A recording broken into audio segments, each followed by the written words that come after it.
we want to issue a special welcome to Danyelle Thomas. Danyelle is a Black public theologian, writer, orator, and activist. As the founder of Unfit Christian, which you can find on Instagram, her work and words have been featured in Rolling Stone, Essence, the Smithsonian National Museum of African American History and Culture, and in many other news outlets, both online and printed. She holds a Master of Public Policy and a BA in Africana Studies from Georgia State University. She is also the author of the recently released memoir, The Day God Saw Me as Black, The Journey to Liberated Faith.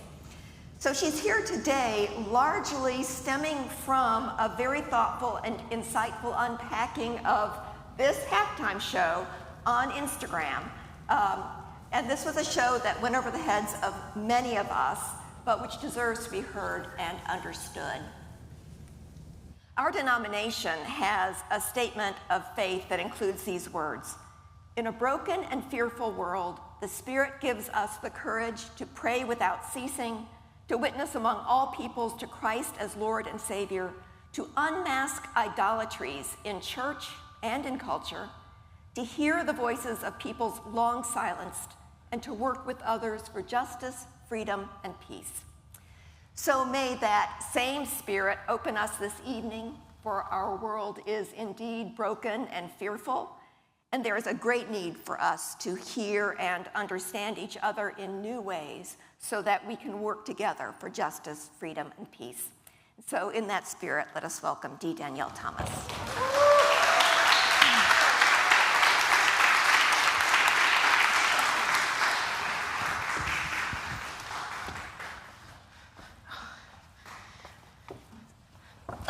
Hello. Hello. How are you? I'm doing well. I hope you are. I am well. So I think the first question on everybody's minds is, what did we just see? Whew. Okay, hold on. All right, that's a problem. Okay, can y'all hear me fine? Okay, great. So what we just witnessed is a very entertaining summary of what it means to play the American game in the America that many of us have lived in and experienced long before the current iteration of this administration's America, right? I think it's interesting that Kendrick Lamar's set list is very intentional in every way. This particular performance is not just here to entertain, but the thing is, America tends to find its comfort with Black bodies in two forms. Either we are entertaining or we are providing a service. When those two things are not true, there is a deep discomfort that comes about in engaging culture that is not white America, quite frankly. So we witnessed this man opening up with what is the intro to the GNX album, which is an EP that he dropped after the giant hit of Not Like Us. And in it, he mentions Philippians 2. And for those of you who are not familiar with that particular passage of scripture, this is where we find the scripture, "Let this mind be in you that is also in Christ Jesus." It is a scripture that encourages us to do the work of seeing one another in the fullness of who we are, and not necessarily just what we present on the surface, and not just our exterior, not just our personalities, but the heart of who we are.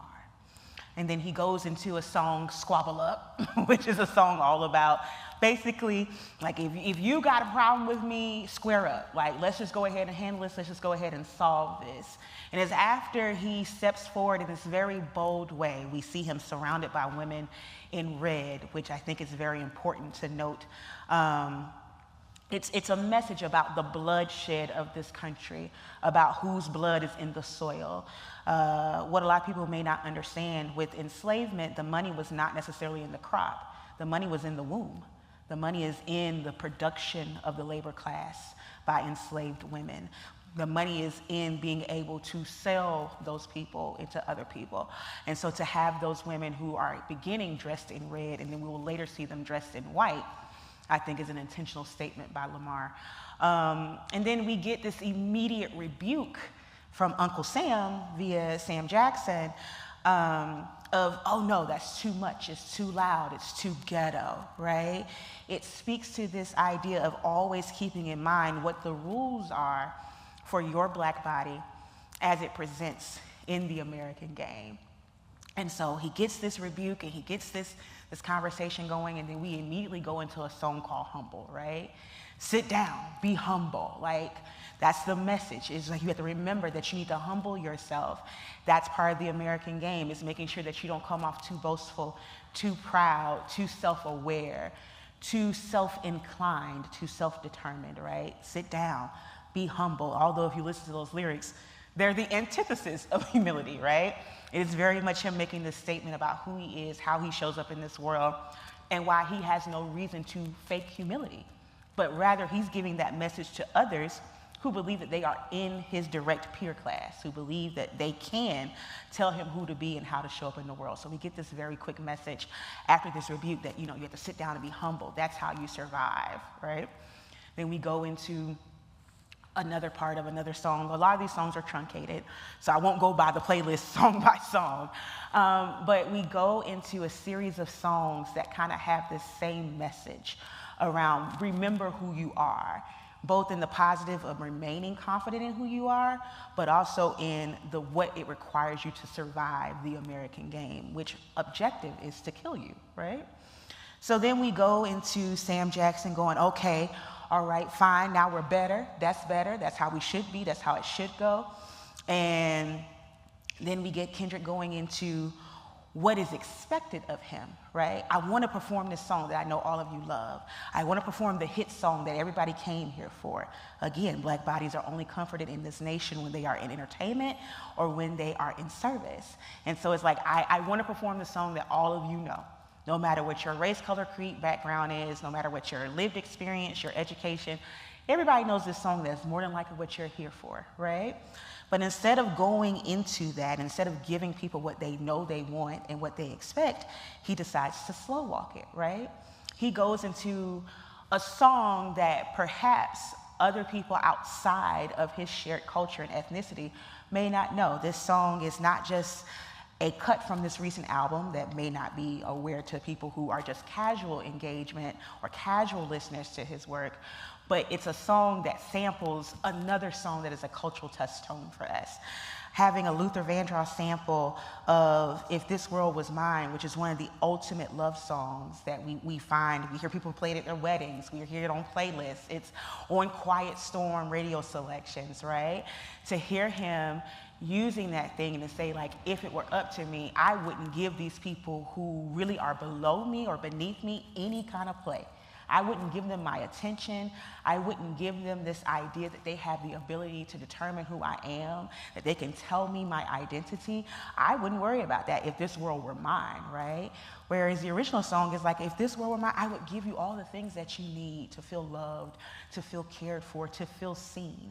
And I think he does this again with this song, but again, it's an intimate conversation with those in shared community and not necessarily with the worldwide audience that is the Super Bowl show, right? Everybody outside of this country, inside this country, at this point, I think it's the show that had the highest ratings of all time in terms of a Super Bowl performance. But even if it hadn't broken that record, it's still the Super Bowl. And so we're talking about worldwide viewership. We're letting people into this very intimate moment, this very cultural knowing that is required to truly engage it, right? And then he goes into another slow set, and we have all of these things, and then Samuel goes, okay, that's it, nice and slow, real calm, that's what the people want.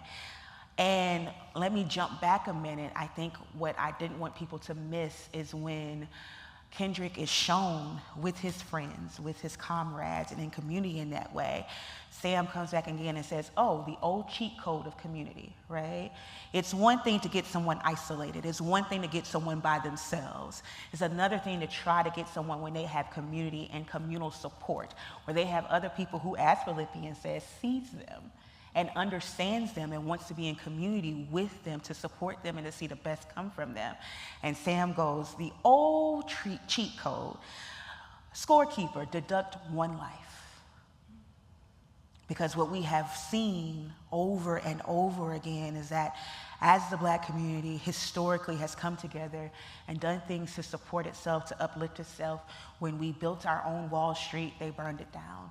When we advocated for our lives, they walked in and killed Fred Hampton in his sleep with his pregnant partner next to him. Martin Luther King killed. Malcolm X killed. The bomb moving of 1955, or the move bombing of 1955, excuse me. I'm sorry, 85. Don't know why I jumped back that far. But 85 killed, right? Every time people come together in communal care, the way in which to disrupt that community is to subtract one life. It only takes one life to then have these conversations around Black Lives Matter. When you think you might be getting and making a step ahead, it takes one headline of one life loss to send the community into spiral. Because the cheat code, I always tell people, you want to know how to move forward, how to be better, how do we do life better? It is that community is the way forward. And so when we come together, regardless of race or creed or color, the first thing they want to do is the one thing that will harm us all, which is to take a life, right? So we go through that, and then we get to this nice little calm set, which again is still not entertaining in the way that he's expected to. And then, Sam goes, all right, you're almost there, right? Like you've played the rule book to the letter, right? You know how to handle this. You are almost out of this alive. Don't mess it up now. And then he immediately goes into the hit song. And so this works because, yes, it serves as an entertaining song, but when you actually really listen to the lyrics of Not Like Us, Kendrick Lamar is not just saying like white people are not like us or Asian people are not like us. He's saying those people who are not in community for liberation are not like us. Those people who are only here to use proximity to people's identity markers. So either proximity to Blackness in the case of Drake, or proximity to wealth, or proximity to gender and sexuality and all of these things in the way that we might see, I'm trying to think of how to exemplify this in a way that makes sense. When we see people who are queer but transphobic. The queerness already isolates you from community of people who are queerphobic.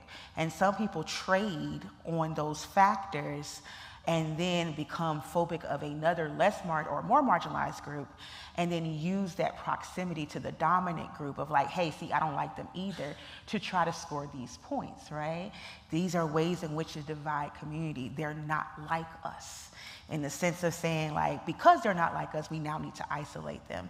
Whereas Kendrick's message is like, these people are not like us, so we need to stop pretending and having them in community, thinking that we're going to move and have a way forward of liberation, when in fact we're simply not, because these people are not like us.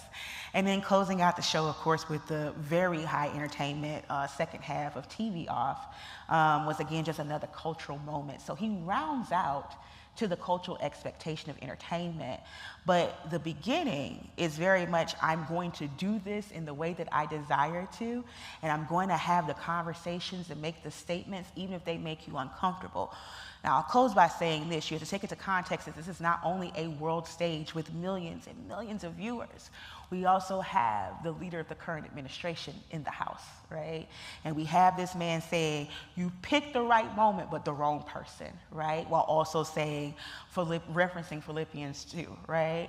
This idea that literally we can't be who we ascribe to be in the nation that we call ourselves if we continue to allow these differences of ideology, these differences of ethics, these differences that really don't have to be different to divide us. I think that is the importance of recognizing the divided imagery of the flag, right? He's standing in the middle of a divided flag, of a nation divided. I think it's important to recognize the way in which even the colors are staggered. When we reference the flag, we literally say red, white, and blue. But as you notice, he is flanked by the dancers. It is red that comes first, then white, then blue in some instances. In some instances, it's red, and then blue, and then white, right? And I think what he's really naming is the bloodshed comes first, and then supremacy comes after. And because of that oppression, the blues of what it takes to deal with both bloodshed and supremacy is what continues to follow us everywhere that we go. It's a cycle. We see these cycles of the dancers repeat, right? So I think there's a lot of imagery there that you have to kind of really dig into. And I've been talking for a while, so I'm going to yield the floor to allow you to ask me a question. Thank you. That really helps to kind of ground the conversation, because there were a lot of things that you brought forward that I completely missed. Very sorry to say that I missed that whole thing to Philippians. So, and that's my job. So thank you for bringing that forward. The flag motif was so central to this whole thing, and the divided flag. And I'm thinking about what a fraught image the flag is. I'm remembering in the 1619 Project, Nicole Hannah-Jones had an extensive essay. She's African-American. Her father was an African-American veteran. He was so proud of the flag, always flew the flag. She had these very negative feelings about the flag because of the way the ideals of the flag were never really played out for African-Americans. So she saw it as a symbol of sort of promises broken, whereas I think he saw it as a symbol of a promise that's still there, and also of a country that African Americans literally helped to build. So it is, to say, for him to say, it is my flag, and for her to say, wait, I don't feel that same way about it. Can you say more about the fraughtness of that image? So there is this is an ongoing conversation. It happened actually, so the flag imagery was a conversation around Kendrick Lamar's performance for sure, but it also was in a conversation around Beyonce's release of the Cowboy Carter album. So this very deep criticism of Black Americana and its culture. Some of this, as I've said to people before, is because you don't understand Black Southerners, right? And you don't understand there is a very nuanced relationship that we have with Americana. When we might drape ourselves in the flag or, use flag imagery, it is not because of this deep patriotic love for this country. It, for some of us, is an act of resistance. This land is your land and my land, right? It is a connection to the meaning that we have given it and not necessarily the meaning that has been assigned to it. And so for us, to borrow from Beyonce, in Yaya, one of her lyrics that says, there's a whole lot of red in that white and blue. History can't be erased, right? And so for us, when we look at this and we think about, I pledge allegiance to the flag of the United States of America and to the republic for which it stands, one nation under God, indivisible with liberty and justice for all, those words have never felt true to most of us. Because that's not our lived experience. Not when we are literally watching injustice after injustice after injustice. And I've named this before, and I have no problem naming it again, is that Black people have suffered a genocide in this country for years and generations and centuries at this point that has never quite been named as a genocide. We are people who speak a language that we otherwise would not have spoken. We are people who are participating in a religious faith that we otherwise might not have encountered. We are people whose history, for most of us, we can't trace our generations and lineage back, but so far, because no one thought enough of our lives to document them and to say that we existed, we lived, and that we're here. And so when you get beyond that and you go, okay, well, slavery ended 160 years ago. Okay. Well, these are people who are still continuing. I always tell the story this way. My mother was born in 1963. Her birth certificate says Negro. I was born in 1988. My birth certificate says Black. My brother, who I share my father with, my brother was born in 2000 and his says African American. We are literally 3 different generations apart. And yet our name, our nomenclature for how this country recognizes us has changed.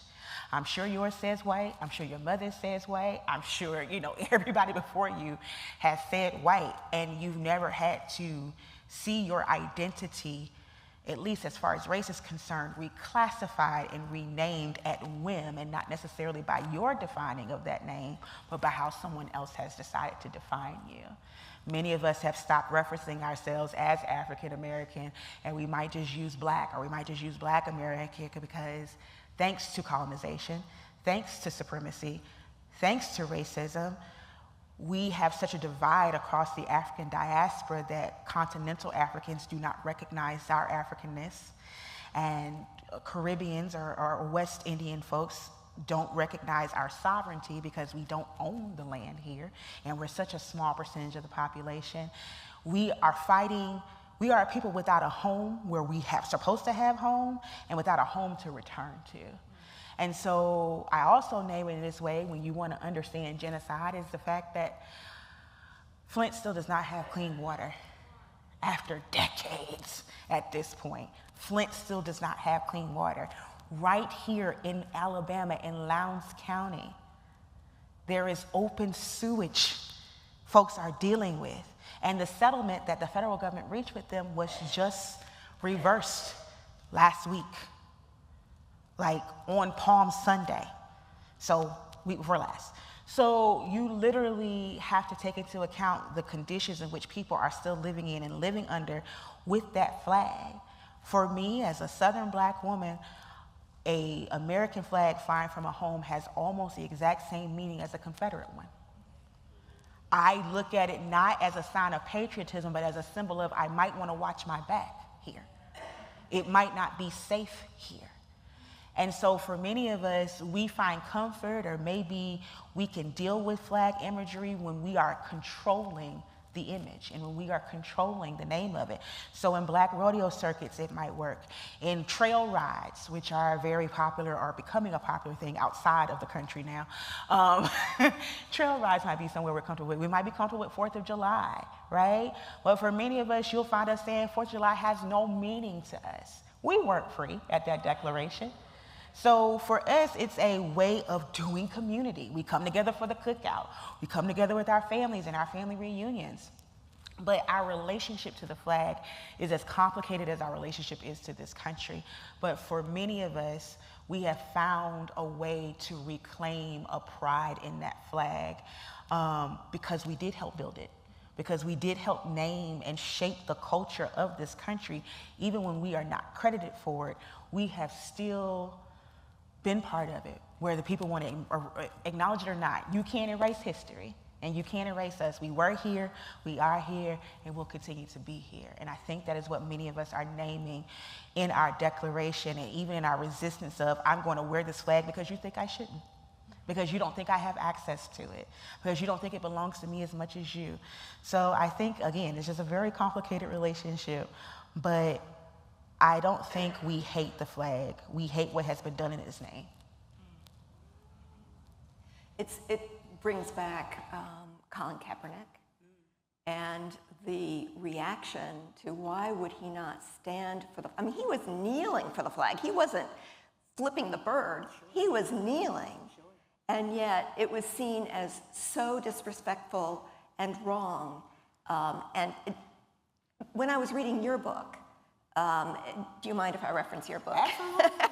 No, but when I was reading, when I was reading your book, and a lot of it talks about the way that the church is used as an instrument of oppression, and yet you are supposed to be respectful, but you're not supposed to push back. You're supposed to, and so, in a sense, this insistence for someone like Colin Kaepernick to stand for the flag is sort of like saying that you must be respectful to your abuser. Sure. And how often both church and nation does that. Yeah. And how often also those two are conflated, of course, church and nation. Yeah. And thinking about Kelly Brown Douglas's book, Stand Your Ground, in which one insight from that book that has really stuck with me is she talks about how Black American Christians, white American Christians, both use the story of the Exodus very much as part of the origin stories of our nation. And for Black Americans, though, their focus is on the part of the Exodus which is about liberation from captivity, whereas for white American Christians, it's the conquest. So for the white church, historically, it is this all belongs to you, go take it. So the rules don't apply to you. Whereas, of course, for Black Americans, it is that narrative of liberation. And so they are the same story, but not the same story. And there is that clash in terms of how we even understand the meaning of our nation. I think we have to be honest that, like, I say this in my book, everybody reads themselves into the story. And particularly in the Exodus story, everybody reads themselves as the victim, as the Hebrew slaves, right? They really see themselves in that way. And I name in the book, although like we're talking about people who enslave other folks, perhaps you should see yourself as the Egyptians, but most of them still see themselves as the Hebrews, as the Israelites. And so when I was listening to you talk, it made me think about the fact that all of our socialization is about obedience. When you are in kindergarten and you're being taught how to sit quietly and be still and to, not talk back, you're 5. You got nothing but energy. You want to talk, you want to move, you want to dance and all these things. And as early as that, it begins to be trained out of you. There is no reason that our children should go to school for nearly 8 hours every day and have to come home and do extra 4 hours of homework that you got to help them with as a parent after having worked your 8 hours at your job. And I don't think how many of us recognize that it's not education on its own. It's of like reading, writing, arithmetic. It's also a social education. I'm getting you in school this number of hours so that you are used to working 8 hours. I have you take things home so that when you get into your job and I ask you to work overtime, or I ask you to take this home and work at, these extra hours, do this project, I hit somebody row. When I ask you to do these things, you're already accustomed to it because for at least 12 years, that doesn't even include going to college if you decide to go to college, where that training really happens. I've already trained you to accept that somebody else's labor is your responsibility too, i.e. group projects. I've trained you to be up very, very early, to spend most of your day commuting, spending time at, and commuting from a place that is not home. I am getting you accustomed to not being home, that home is almost secondary to your job or to your education. I am getting you accustomed to someone always having leadership and ruling over you. In school, you have to ask for permission to go to the restroom. I gotta get a hall pass to go to the restroom. It's a natural bodily function. I should be able to go to the restroom without asking for permission. But in the same place, you're gonna find that you gotta ask for permission to take your paid time off at your job, right? There's this constant reinforcement of submission and dominance, and that there is always a certain class of people who have dominance, and there's always a certain class of people who do not, and they are those who submit to it. And teachers kind of are a lot like middle management because they spend so much time answering back to the principals and superintendents and school boards and all of that. They're almost not really the actual overlord of the children. They're just the middleman. They are middle management. In so many ways, we are trained to accept these things as normal. We're trained to accept these things as okay. So when you get into a church who reads a text and reemphasizes those things, it is what has set us up to be so comfortable with an authoritarian government that we are currently experiencing. It's what makes it so comfortable and so easy for fascism to come in, because we have spent so much time training people to accept authority without question in their churches, in their schools, in their jobs, and then in their homes, because church is giving an instruction that says, wives, submit yourselves to your husbands. Right? We're getting instructions that children should obey your parents, honor your mother and father in the Lord, right? And for those who are not in church, they're getting the instruction from what they're witnessing and just how everything else is structured in the world, right? So the United States has this constant culture of obedience, right? Consume, obey, don't ask questions. And so when you get to a Reverend Dr. Douglas's work and you recognize that that is how two different people are reading the same story and getting a different message, it is not just because the Bible explicitly says this, it is because everything else around it in our culture has supported these narratives. For Black folks, even it being a liberation story, the narrative is that there is something that you're not free from.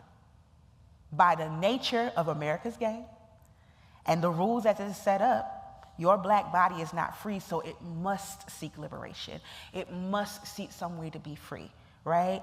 One glad morning, when this life is over, I'll fly away. So we love singing that in our churches. We love singing about the dream of freedom and not necessarily what it takes to implement freedom in this lifetime. Because again, even as we're reading the text, those who we should be brother and sister in Christ with, their church is telling them this is a story of dominance, go and possess the land. And my church is telling me this is a story of resisting that very same dominance and oppression. How can two walk together lest they agree? Could we talk about who gets to be mad? Yeah. Because, you know, I think about that a lot, who gets to be mad. I mean, seeing Serena dancing, Serena Williams, that made me so happy. Yeah. And because it called back to when she had won 2 gold medals, 2 gold medals, and she dances, and immediately the whole narrative is about the fact that she was ghetto and dancing when she had just won 2 gold medals. Right. And I don't think anybody who was bringing that on her had won any medals. Right. And I think about, what I'm thinking about is the match, and I'll say this honestly, I'm really not a sports fan. Okay. You know, I don't actually watch tennis, I don't actually watch football. We all watch fights. But reading Claudia Rankine's Citizen, Sure. this incredible, powerful, extended prose poem, a lot of it talks about Serena and talks about the times when the calls in these matches were so incredibly wrong against her over and over and over. And John McEnroe is one of the people offering commentary going, how is she holding it together? I couldn't hold it together, which we know he could not. But then there is one match where finally she breaks. It's just too much. And she goes off. And again, that comes back on her. John McEnroe could have done it, but she could not. So she could not express joy without it being ghetto. She could not express justified rage without it being ghetto. You know, and I think about in this nation, who is it that gets to storm the Capitol? You know, it is not people who should get to storm the Capitol. Correct. So that's that thing of, I mean, when I was reading Rankine's book, I had to keep putting it down because I was so mad. You know, and so that thing of who gets too loud, too reckless, too ghetto. You know, Samuel Jackson as Uncle Sam saying that it's any emotion's got to be tamped down. You know, if you are not of the dominant culture. And I think what's so interesting about that is that that's not just applicable to Black people. I think that's applicable to white women. Oh yeah. Very high. Like I hate to talk about y'all like this, but y'all very much have a culture amongst each other where like it's more important to be polite than it is to be honest. There's a real emphasis on like, well, I know this to be true, but I don't want to say this to her or to him because that's not polite, right? There's a very big emphasis on the only time that white women get to express emotion unfettered is when that emotion is being weaponized to harm someone else. Any other time, you are being chastised for being too emotional. You can't show up and just say, like, my feelings are hurt, and like what you said to me feels harmful. In the workplace, that just means you don't really want to advance. You've got to toughen up. You can't show up this way. How are you going to get into the C-suite if you're going to constantly be emotional, or you're going to have children and you want a mother, or you're going to want to do something that doesn't make you fully available to me and my needs? You know what I'm saying? And it happens in the home, right? Your emotion is reserved for rearing your children softly. Your emotion is reserved for being an emotional surrogate and laborer for your spouse, but very rarely is your emotion allowed to just exist for itself. And so all of us who are not white, male, and straight, and cisgender, there is not a whole lot of room to emote. And then you'll find men who will say, I don't feel like I can emote either. And you're right. But that's why patriarchy is a double-edged sword. It hurts you and me, which is why you should be willing to let it go and to give it up. But so often we want to benefit from patriarchy, but we don't want to be accountable for patriarchy. And so when I think about who gets to be mad, a lot of us don't. A lot of us don't get to be angry. And I know it often sounds like when we're having these very hard conversations about the intersections of race, gender, sexuality, class, politics, all these things, you can feel like white men are getting beat up on. But I have enough empathy to recognize that not all white men, right? We might all be socialized in a very specific way based on those identity markers, but not all of us engage in that socialization in that way. And so I think a lot of times we find so many people who don't get to actually fully express and articulate emotion, and that's why we see them become angry. Anger is the only emotion that you can express as a man without your sexuality being questioned, without your manhood or your masculinity being questioned. You could be aggressive, you can be angry, you can be volatile and violent, and no one will question those things. When you start to be empathetic, when you start to say, you know what, I can understand how that person feels. That's not my lived experience, but I can understand it. When you are soft and emotional, you're a man who cries. The only thing you get to do is be angry, right? So it is as much as on our end, for those of us who don't get to emotionally express, it feels like a prison. It's also a prison for those who have limited emotions. Everybody has their emotions limited, and that is what we should be fighting against as a collective, to say, like, we should all get to feel, because perhaps if we spent more time in our feelings and sitting with them and understanding them and giving language to them, we could better converse with one another instead of the only thing coming out is rage and then tears from those of us who are the victims of someone else's rage. We don't spend enough time just saying, like, I feel. And I think there's a reason why therapy gets you started that way with, like, I feel language. It's like so many of us, we've been conditioned and socialized by capitalism, which really just focuses on our labor. You don't need anything to get in the way of you being able to labor. So that's another reason we have emotional suppression, right?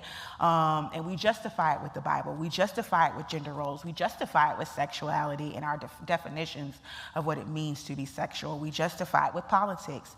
But the whole reason so many of us are in such captivity is because we refuse to give ourselves room and other people's room to sit with what does it mean to feel? What does it mean to actually articulate those feelings? And what does it mean to take seriously how other people feel and begin to adjust and enlarge and imagine a different world where that feeling doesn't have to exist anymore because what's causing it doesn't exist anymore? Well, I realized that I got so into this conversation that I've overshot the time where we were supposed to be going to Q&A for you all to get to talk. We've got 2 people with microphones, and so if you have a question for Danyelle, just raise your hand and a microphone will come to you. Take questions, comments, observations. If you want to cuss me out, wait till we get outside. So I find it very interesting that you touch on the idea of being humble and sports. We're seeing that this weekend with the draft. I was going to bring it up. We've gone from Colin Kaepernick being, he should be humble, to we're going to show Shador how to be humble. Yep. When you compare Deion Sanders' role in his child's life or his children's life as far as sports is concerned with the role of the Manning's father, what's his first name, y'all? No, his dad. Y'all know. So he's heavily involved in Eli and Peyton's, career, and there was nothing said. We didn't see them go 5th round in the draft, right? And yet it felt very much like we're going to show Deion Sanders and we're going to show his son who is in control. Particularly because a lot of people like to excuse how late he has gone in the draft with he didn't play the game. He didn't do what he was supposed to do in terms of the combine. He didn't show up that way. When you think about the combine, or rather when I think about the combine, I don't want to put thoughts in anybody else's head, it gets very much slave auction. Because it's like, you've watched game tape, you know how these boys play, you know their skill, that is why they're here, right? They have played to a level of excellence in their career from pee-wee football up to collegiate football that has put them in a position, in a place to be qualified for the draft. Why do we have to do this meat market of the combine? Although as a woman, I do appreciate some of those. But I'm very well aware of like the optics of it. They're running usually shirtless, without pants. There's no dignity. There's no cups sometimes. And so things are just jostling around. And it's like, it's a lot, like when you step back from it being entertainment. But again, America is comfortable with black bodies in two positions, entertainment and service. Yeah. They're weighed, they're measured, all of this. Yeah.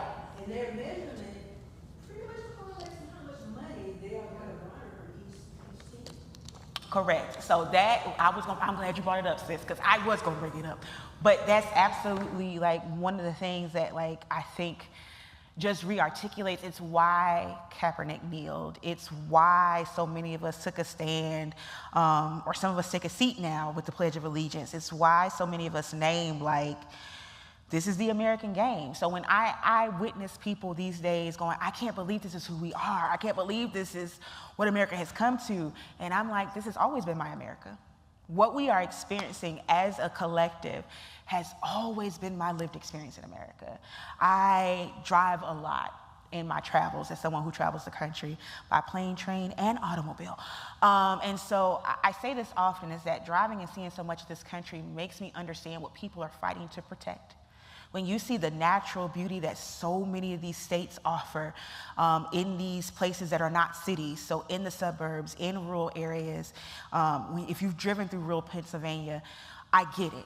If you've driven through Kentucky, I get it. If you've driven through even just the rolling plains of Mississippi, I get it, right? I get what people are trying to protect and what is meaningful to them. But at the same time, I am someone who has to keep in mind, what does it take for me to stay alive? The rules of the game shift with every boundary that I cross. Every state line, every county, every city limit, I have to be extremely mindful of what the rules of the game are. There is a way that I drive in Connecticut that I would not dare drive in Kentucky. There's a way that I have driven in Florida, in Miami, that I won't drive in Opelika. There's a way that I have driven in Atlanta that I won't drive in Forsyth County, which is just 2 counties outside of the city of Atlanta, right? City of Atlanta proper, for those of you who do not know, falls in what is called Fulton and DeKalb County. And Fulton County borders Forsyth County. So literally, you just got to go 1 county outside the city limits as a person in my body to be like, this is a sundown town still. Even when I split my living between Atlanta and Maryland, I live in Bowie, Maryland, which is a suburb about 25 minutes outside of DC. If you go an hour north and you hit Rising Sun, Maryland, that is a sundown town. And so people think Maryland's a blue state. Maryland is still a southern state. Don't get it twisted. And so there are ways in which I have to be mindful. I got pulled over in Kentucky, not for speeding, not for committing any crime, but the police trailed me for 2 miles. I was on the phone with my mother, because that's part of the rules of the game. I got to have a witness to what might be about to happen to me. I see that he's trailing me. He has no lights.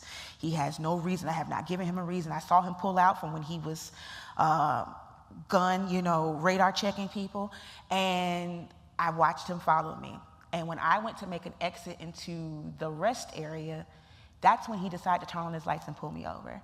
My brain knows how to play the game. My body knows the consequences. So my brain is cool, calm, and collected. I know at this point I got to make myself as non-threatening as possible. Hello, officer. How are you doing? Are you great today? All right. I've got a code switch now. I got to put on my good white girl voice and sound non-threatening as possible. And I have this big, burly Kentucky white man who is a sheriff standing at my window and my body is radiating with pain, but my brain knows if we don't play this right, this might be my last stop. I might not have to worry about that when I'm in South Africa, when I'm in Jamaica, when I am in Guatemala, when I am in Paris. I gotta deal with anti-blackness, but I didn't have to deal with the fear of a traffic stop being my last stop. And so my body's in pain, and I literally got my mama on the phone praying that she's not a witness to something happening to me, but knowing that I need her there to be a witness. And he lets me go on about my way. He makes up some BS reason about why he stopped me, which was that my tag frame was blocking the state that it was issued from. I know y'all have seen Georgia plates. I got the peach one. You can't miss it. It's got bushels of peaches and it says big old Georgia across it, but he claimed he couldn't see it. Mind you, this tag frame says that I'm an alumna of Georgia State. I drive a Nissan Altima. I might drive it like a Hellcat, but it's an Altima, okay? I'm non-threatening, I'm blasting gospel music. Like all of these things, I know that he has no reason to pull me over, and I still know by the rules of the American game, it doesn't matter. Whether he had a reason or not, he is a person in a position of authority that is almost unfettered in this country. I might have more education than him. I might make more money than him. I might have all of the things that name me as a higher class than him. But in that moment, it doesn't matter. There is no additions to my blackness, to my femaleness, to whatever other identity markers are apparent at the moment that will erase the weight of what it means to have to operate by these rules. And so that is what I think of when I'm thinking of what does it mean to play the American game. It means having an internal green book is what I call it. I know if I'm driving from Memphis back to Atlanta, I need to leave Memphis during the day so I don't find myself at night in Mississippi. So that when I cross the border back into Alabama, and I know I'm coming up 22, and those of you who have driven it, you know ain't nothing between crossing from Mississippi and getting into Birmingham. Ain't nothing, right? So it also means knowing and even just driving and saying, what exit can I get off safely? It means that I can't always just get off at the exit that's just got one little regular gas station. Exxon is not as safe as Lowe's or Buc-ee's, or it's not as safe as Pilot, right? I've got to go where truckers are going to stop because there's a chance that black people stop there too. And so not only may I have somebody who's going to see me and witness me, but I'm going somewhere that is used to seeing people like me. And so maybe I won't have to deal with as much anti-black racism. Maybe I'm going to make it out of this truck stop alive. It means that rest stops are not always safe for me. It means I got to read tags and stickers and all these things, these clues I got to read. I know based off what's off an exit if it's safe or not. That's not something that anybody who is not in bodies like mine has to worry about or be mindful of. But the wrong stop could be my last stop. That's the American game. That's the America I have always known. And that is not just based on my race. That's just my body. I'm a 5'9" big black woman. I intimidate most people when I walk into a room. I shouldn't, I'm very nice. Unless I don't have to be. But no, I have to be mindful of that. It's protecting myself from somebody who might assault my body, and that's not just with weaponry. I've got to think about those things, and that's when we become united once again, because as a woman, that's something you have to consider. As a trans person, that's something they have to consider. A non-binary person, like we have to consider so many different things when you add layers to your identity, and that is what makes it stressful, and that is what I really would like to, and it's not going to happen in my lifetime, but I'd like to keep doing work that eliminates that as a reality. I'd like to change the game so that those rules no longer apply because the situation no longer happens. Oh, we was in Q&A. My bad.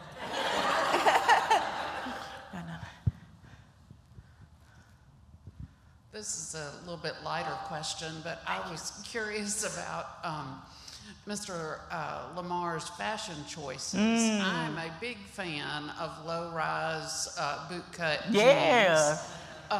And I think I just thought that was fascinating. Yeah. That he chose essentially to wear. I think they were women's jeans. They were. When you look, yeah. When you look it up, and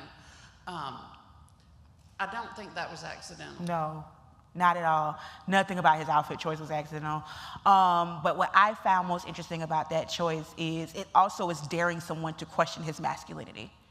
It's daring someone to say, you think you're going to define me for me? Audre Lorde says, if I don't define myself for myself, I'll be eaten alive by other people's expectations of me, right? And I think this is a man who, again, by our standards of heteropatriarchy, he's short. He's little. You know what I'm saying? Like, who's going to care about him? This little runt? Like, okay, he don't play football. He don't play basketball. He's all the things that we define as like hyper masculine, he doesn't have, right? And yet he's like, I'm the hardest rapper alive. I really dare you to test me and try me on that. You know what I'm saying? I'm going to wear these boot-cut, wide-leg jeans, and I'm going to dare you to say something about it, right? And so I found that interesting, too, just as very much this challenge of machoism, particularly in the face of a leader who is trying so hard to make these very hard-line definitions of what it means to be male and female and what it means to be straight and what it means to be like anything. There's so much where we're not being allowed to define for ourselves. I thought it was a very powerful statement that he did that. Okay, see, that was a short answer, so we can go to the next question. All right, we got one up here, Peyton. Y'all got Peyton running, man. I saw some like discourse online about Samuel L. Jackson specifically being like cast in this role. I'm curious about what your take on that, just because I know he's obviously an actor, super recognizable, but when he was young, he was like a really influential activist too. So I'm really curious about him. And I think that's what you have to bear in mind is the history and the story of who Samuel L. Jackson is. So yes, when he was at Morehouse, very much this resistance, this activist, like I think he got kicked out at one point because of his activism. And then like his first role in yeah, he was a crackhead. And then there's another one where he's playing, there's two I can think of memorably, and that's in School Days by Spike Lee and Coming to America, where he plays a robber, right? But when we start to see him further along in his career, we start to see him take on these more very power-forward roles, but there are two that stick out for me. One is A Time to Kill. I don't know if you've seen that film. I've only watched it once because it's very intense, but he's playing this father of a victim of sexual assault, and straight up, it's a time to kill. Like, y'all judge ain't gonna do what you gotta do, I'm gonna do what I gotta do. And then there is his role in Django Unchained, where he plays, I'm trying to think of a better word for what I want to call him, where he plays an enslaved man who is very fond of his enslaver. And so he does all of his work, and his devotion and love is to his slaveholder as opposed to being aligned with the liberation work of his people. And so when he comes up as Uncle Sam, it's been a term of endearment that we've called him as a community. Like, that's Uncle Sam, right? He Unc now because he's at Unc age. But he's also someone who we have seen as a very vocal, not like, I'm activist, hear me roar, but all of his work has had this history of like, I'm Black and there's no question about that, and I'm here for the liberation of my people. So him playing Samuel or Uncle Sam in this particular role, particularly a caricature that has typically been depicted as white, used as recruitment for war. Used in recruitment, I shouldn't just say the military is war, but used in recruitment for our military-industrial complex. I think, again, Kendrick Lamar does nothing without intention, so I think even having him coming and playing that role, because that's the first thing most people that I witnessed in that conversation talked about was like, he was this guy in Django Unchained, and so to have him play that role, that position of authority, as someone who is also gatekeeping, right? He tells him how to act, he tells him how to behave, he tells him what a problem is. It's kind of almost like this ongoing imagery. It's subversive at the same time as it is kind of like a tongue-in-cheek, like, ha, wink, wink, you get what we're doing here. So, short answer again, so we can move on to the next question. Danyelle, You don't get to ask a question. Come on, let me get one. It's a quick one, maybe not. I also love the fashion choices as well, and I believe, and you can check me on this, I think he was wearing like the Deion Sanders Nikes. Probably, as well. I think I saw that Yeah. in terms of playing the game. But earlier this week on your Instagram, you wrote on your story that you had high praise for the Ryan Coogler Sinners film that is creating a lot of really powerful buzz. And you said, I've been invited to 2 panels and asked to do an op-ed about sinners, but I'm not ready to talk about it. It's still working on me. I saw it again today. I'm still witnessing. Everyone wants to talk, but I'm still listening. Yeah. And I'm curious if you might just say a bit more about what it means in your mind to witness, maybe particularly with regard to the arts, maybe particularly with regard to Black art.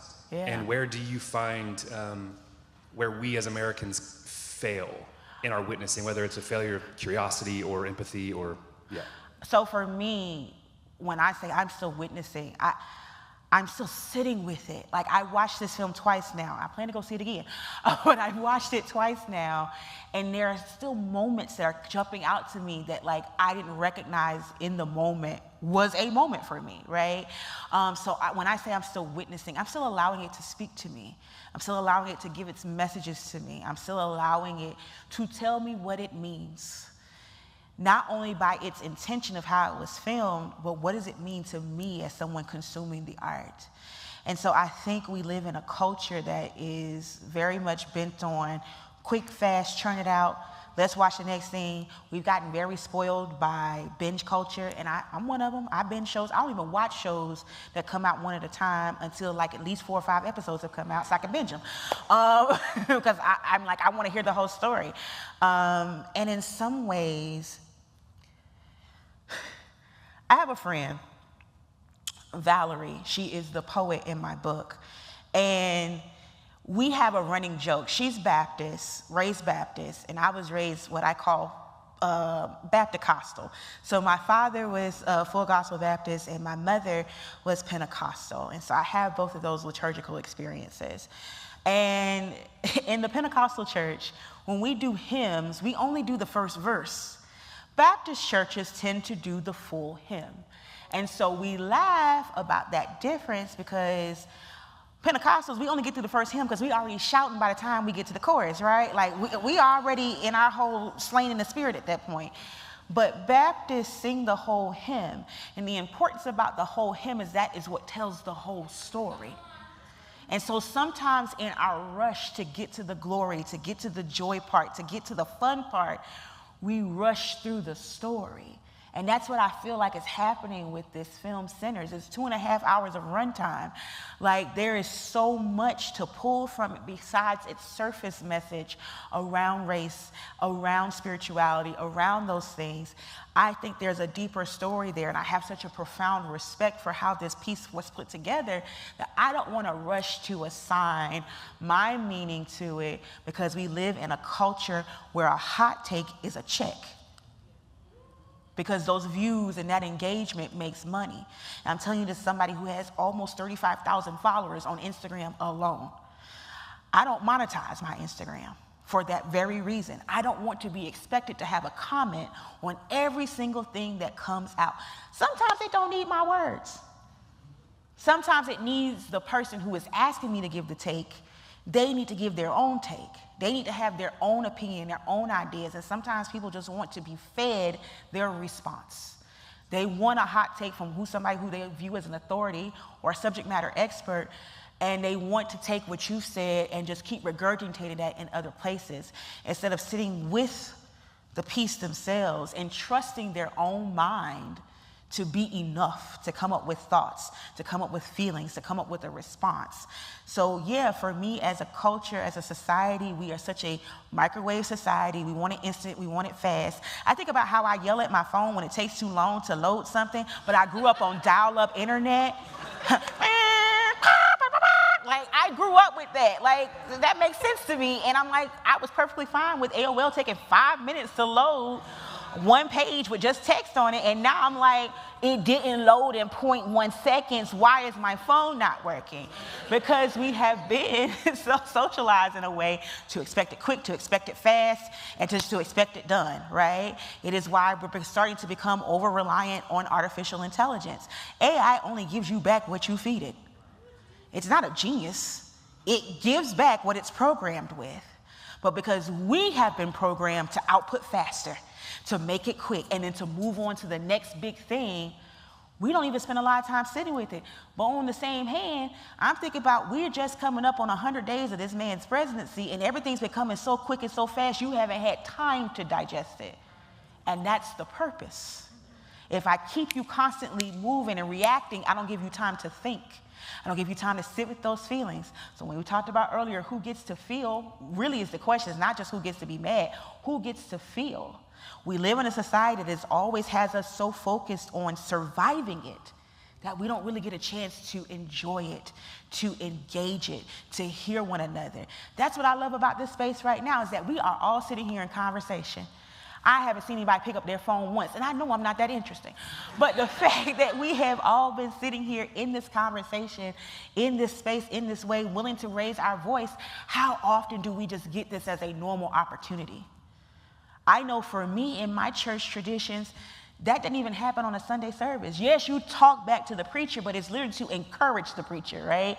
It's not like talk back, like pause. You said this was in the verse, and I don't know what that means. It's not that. It's preach, preacher. You doing it? Yes, good job. You're doing such a good job. Like, basically, it's how we talk back to it. But we walk away from service as confused as we came in. And then we don't have room to really digest it because we got to be right back here on Wednesday, for some of us who go to Bible study, or you got to be right back here on Sunday. That's 7 days.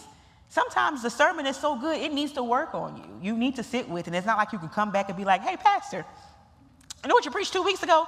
I've been sitting with that. Can you explain that to me? Yeah, but you got to make an appointment during his office hours, or you got to hope that you can get on. If you go to a mega church, you just SOL. You know what I'm saying? Like, there's not room for that. And so in a society where we rush through everything, from how we eat to how we do community with one another to our phone conversations, I don't answer the phone because I can't multitask while I'm on the phone, right? So I'm like, send me a voice note, because I can listen while I'm doing that. We got a question over here. I can listen while I'm doing that. Or send me a Marco Polo or something else, but don't call me because I don't have time. And how much are we going to keep telling ourselves we don't have time until we get to the end and ain't no more time? You can go ahead and ask your question. No, I really appreciate your last comment about needing to take the time to digest and to sit with it, particularly as it relates to sinners, because I feel very much the same way about the Super Bowl halftime show. I think that there's this idea that we're always looking for someone to interpret and to translate, and that we need to be able to have mastery over all the symbolic meaning, all the representations, give this to me, and oftentimes our sense of privilege and wanting to have things at our convenience makes it so we feel as if we should be able just to look at it and know it and understand it. Yeah. And I mean, and I say to people frequently in ministry, I mean, you failed geometry, but you want to know everything about God?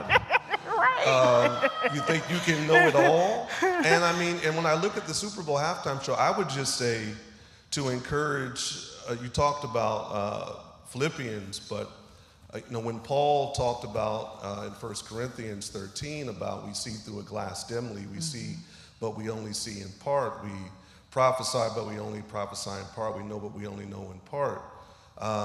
That we should sit with the discomfort of knowing that no one knows I don't think Kendrick Lamar knows everything that he did.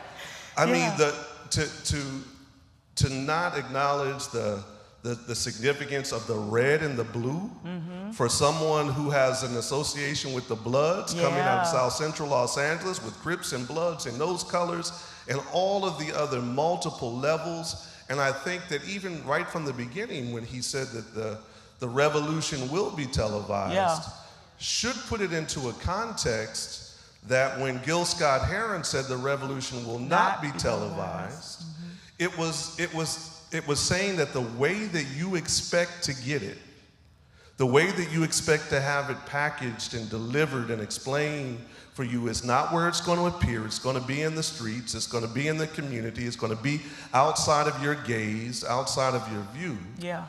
And I think even though Kendrick Lamar said the revolution will be televised, he also very clearly showed it, but you're not going to understand what it means. Right. Turn off the TV. I mean, and so I think that, like I said, I really appreciated your last comment, because I think as a takeaway, I hope that people won't still walk out of here saying, well, I still don't get all of it. Yeah. And I think that I should. No, you shouldn't. You shouldn't. Yeah. Because none of us are like us. Right. Even within black people didn't understand like it us. either. Exactly. That's right. And if they did, we understood in part. Yeah. Pieces, like that one, that little bit, that part. And sometimes that's what we're supposed to take away from it. Yeah. So thank you for that. Thank you. For that last observation, because I was like, people are gonna still walk away. So I didn't know what it meant, and I want more. Right. Where's the website where I can go and get all the symbols decoded in my little Orphan Annie decoder ring, so I can figure out what everything means? Right. And that's just not the way it's supposed to be. Agreed. I think we have I ain't time gonna for preach one behind more. you. I ain't gonna preach behind you. You said what needed to be said. I think this will be our last question. Thanks for that pressure. Make it good. No. I don't know if I really have a question, and it's more, I feel like, I'm sorry if this does not make sense, because I'm not great at articulating my thoughts. Don't explain yourself. I will understand. Okay. But just listening to all this, so I grew up here in Birmingham, and I went to Vestavia. If people from here know, Vestavia is like white as white can be. You know, when I graduated in the 90s, and we flew the Confederate flag at football games. And I remember even back then, I knew something was wrong, but I didn't have the words for why it was wrong. But I just knew, like, my brother and I would fight about it, but I couldn't really, like, explain. I just didn't have the vocabulary. And even now today, my entire family voted for Trump. I'm the outcast, and I try to talk to them about it, but again, I don't have the words. I don't know what it is with me, but it's like I feel like I'm just being ganged up on, you know? And but I wanted to say that I really appreciate hearing all that you said. It's kind of, and the part about like sitting with something, because it seems so often that people have their take immediately, and I'm like, I can't do that. And I always felt like, oh, something's wrong with me, because I can't, whatever the word is, explain why I'm feeling this. But it's been very eye-opening, and again, just wanted to say thank you for that, because it has helped me a lot with kind of backing up stuff I already knew but didn't really know how to explain. Yeah. So thank you. You're so welcome, and thank you for sharing with us, and thank you for listening. All right, that's the last question. You made it a good one. We're proud of you. This has been a really rich and meaningful time of discussion, and I think we all go away with more questions than we came in with, and that means it was really good. Just want to make sure and say that Danyelle's book, The Day God Saw Me as Black, is available at Thank You Books. You can order it through them, or you can go in person. They've got a stack of them there.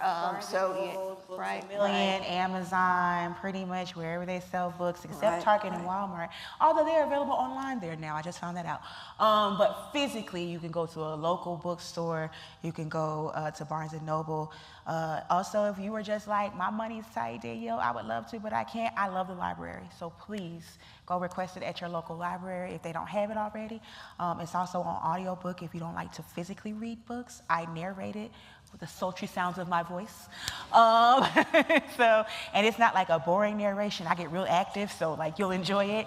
And it's also available on ebook. So there's a lot of ways to consume it.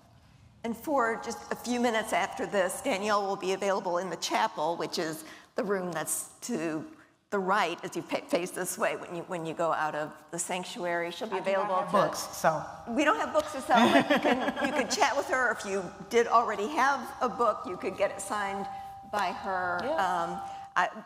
But because we are a church and we do have worship tomorrow morning, there is a time limit on this. And also just let me say, if you don't have a worshiping community, we would love to see you tomorrow at 11. But tonight we're going to send you away from here at 8. Thank you for being here. Thank you for being so attentive. Thank you for your wisdom and your humanity. Thank you so much. I'm glad y'all had me. I'm glad we worked this out. So now with our hearts and minds maybe a little more open, let's go out in the world to work for justice, freedom, and peace. Yeah. Amen. Amen.